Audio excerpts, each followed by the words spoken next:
Hello friends, this is Sherry from Turquoise Dreaming. How you doing today? Welcome to my channel, and I hope you are having a great Easter, and so happy Easter. I'm here to share my next project with you, which is going to be a file folder journal combined with my May Design Team project for Studio 28E. And so I'm using this beautiful kit called Butterflies and Blooms. So here are the pages. I've cut them out and used them, printed them at 75%, and I printed them also double-sided. So you can see, I won't go through every one with you right now, but I just wanted to show you kind of basically how pretty these pages are. I'll just show you a few of them so you can get an idea how pretty these are. There's lots of butterflies and lots of flowers and lined pages for you to write on, and just lots of spring colors, and you can see the dragonflies there, and there's some hummingbirds on this page. I mean, look at these colors. Look at this and this. It's so pretty, right? Just really beautiful. I love this one too.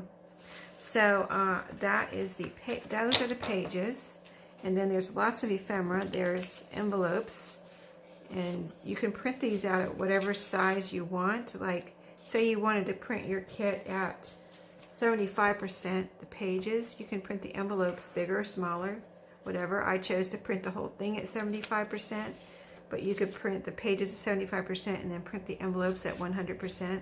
Whatever you want to do when you get a digi-kit, just in case you've never used one before. You know, it's fun to experiment with different sizes. I've done both 100%. I think I've only done 100% and 75%. Oh, I did do some minis at Christmas, so I printed them out like at 50% or something like that. I did some really, if you want a really micro mini journal, just print them out at like 50% or less. So, but these are some of the tags and journaling cards, and right here, really pretty little tags and different things you can use to decorate the journal if you are using this kit. So you can see just tons of stuff here. I love this one with the lace on the bottom.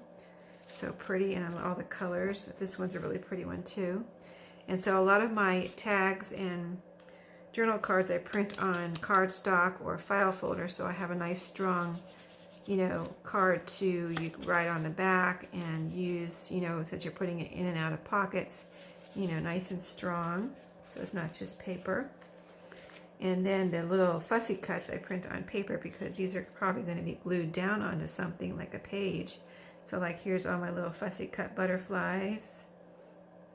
There is a dragonfly in here somewhere. Here's I managed to fussy cut one. I mean, this is some really fine fussy cutting there. See the little tail?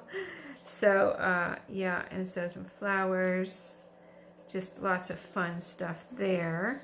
And then there's some belly bands, and those I also print on file folder, so they're nice and strong. When you put them on a page, you have, you know, strong cardstock to hold up to whatever you're slipping in behind it, you know, type thing. So all of these, I think I did print the belly bands twice because I accidentally, my printer sucked in the paper instead of the file folder the first time, so I had to do it twice. So I have extras, and I have them here to use too. I didn't like throw them out or anything.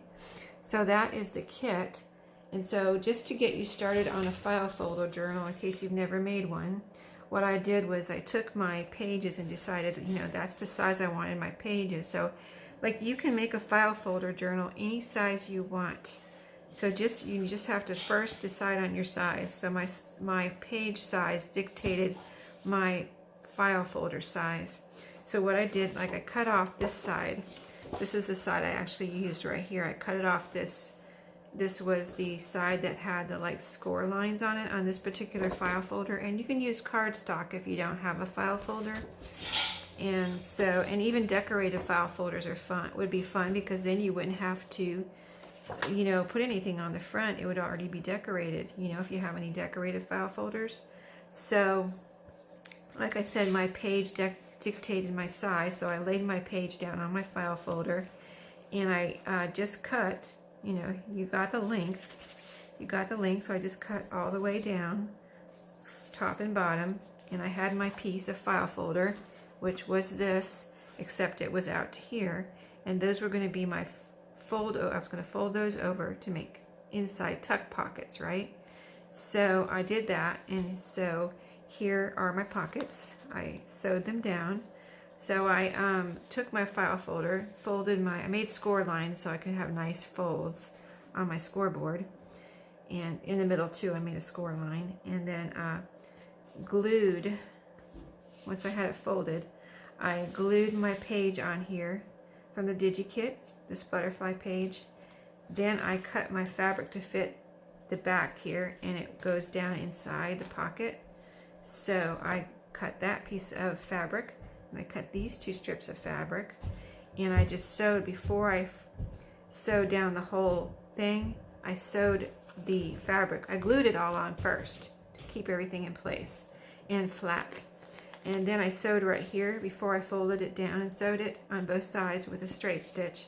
Then I folded these in, and I then put a piece, I had this strip here, glued that on, and sewed around this all the way around with a straight stitch.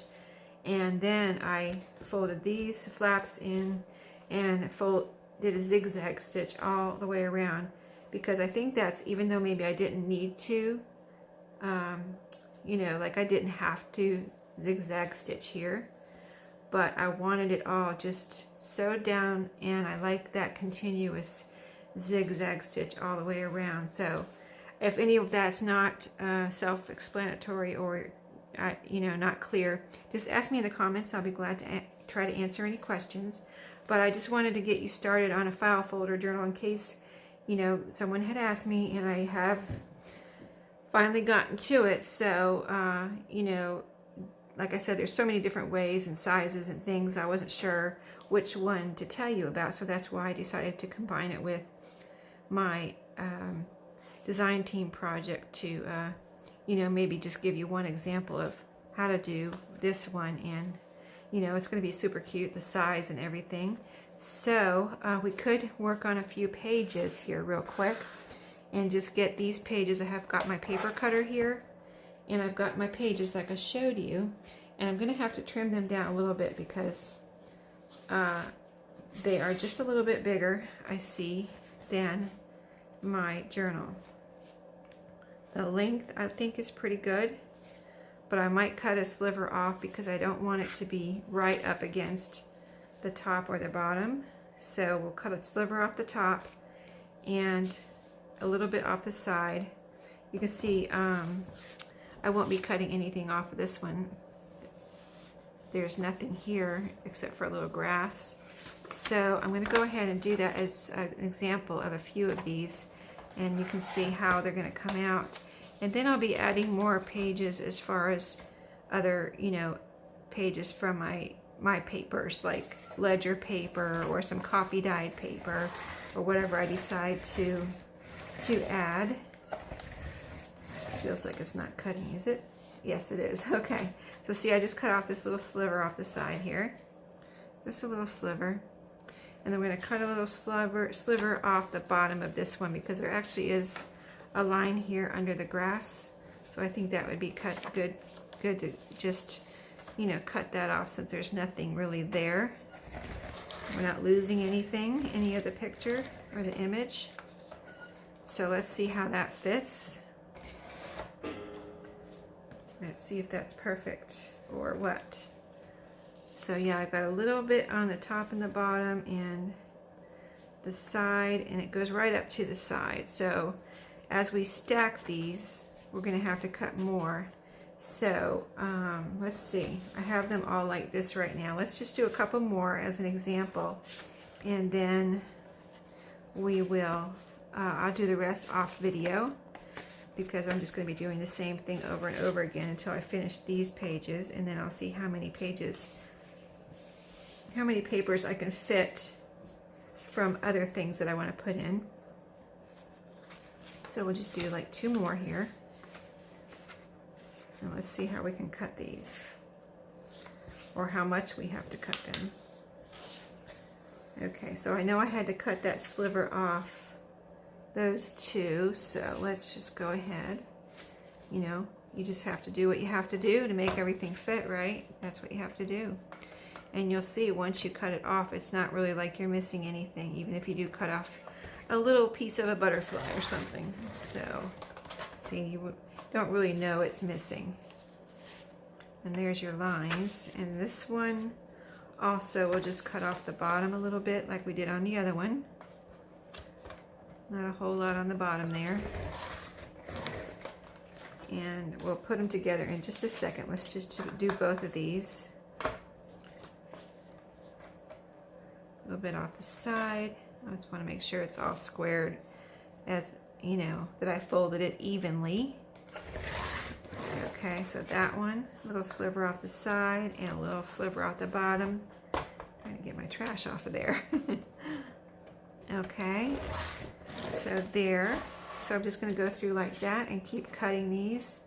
And I'll decide, I haven't decided on which one's going to be the first piece, but these will just be layered like this. And then I'll put, there's a lot, you know, lines in here. But I'll add, I haven't decided what, maybe I'll add some, it would be pretty to add some colored papers like solid greens or blues in here. So I might look for that.